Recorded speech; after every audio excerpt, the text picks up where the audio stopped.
America ने बड़ा plan तैयार कर दिया है। अब कहा यह जा रहा है कि अगर ईरान ने इजराइल पर हमला किया तो सबसे बड़ा नुकसान ईरान का ही होने वाला है, क्योंकि बाइडेन और नेतन्याहू ने ईरान को चौथे फ्रंट पर घेर लिया है। यह रिपोर्ट देखिए।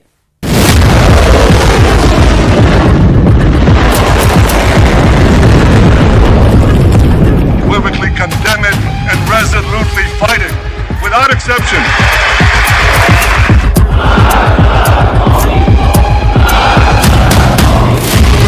Allahu Akbar.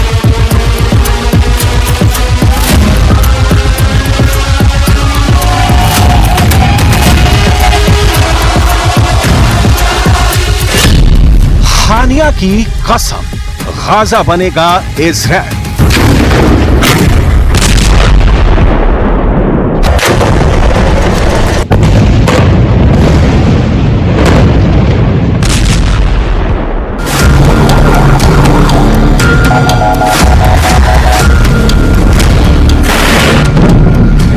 इकतीस जुलाई 2024 को हमास चीफ हानिया को इस्माइल ने तेहरान में ऐसी मौत मारा है कि उसके बाद से पूरा अरब वर्ल्ड हानिया के बदले की कस्में खा रहा है। इन हालातों में ईरान सबसे बुरी तरह से फंस गया है। ईरान के पास सिर्फ एक रास्ता बचा है, इजराइल को गाजा बना दो, वरना इजराइल और अमेरिका मिलकर ईरान को दूसरा गाजा बनाने में जरा भी देरी नहीं करेंगे और इसकी भीषण तैयारी पूरी हो चुकी है।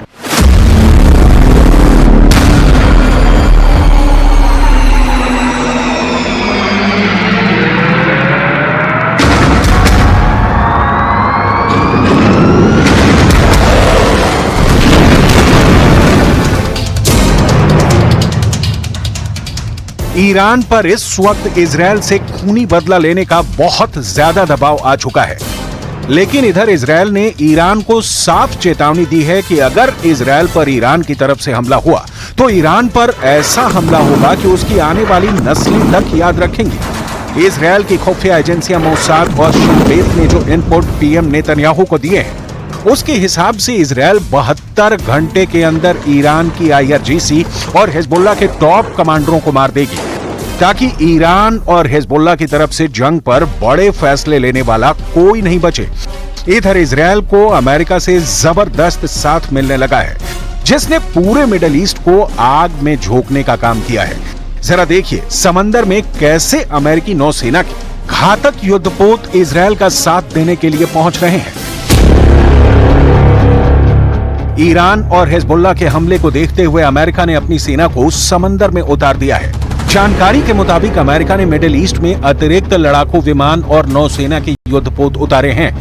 मध्य पूर्व और यूरोप में अतिरिक्त नौसेना क्रूजर और डिस्ट्रॉयर भेजने की मंजूरी अमेरिकी रक्षा मंत्री लॉयड ऑस्टिन ने दे दी है।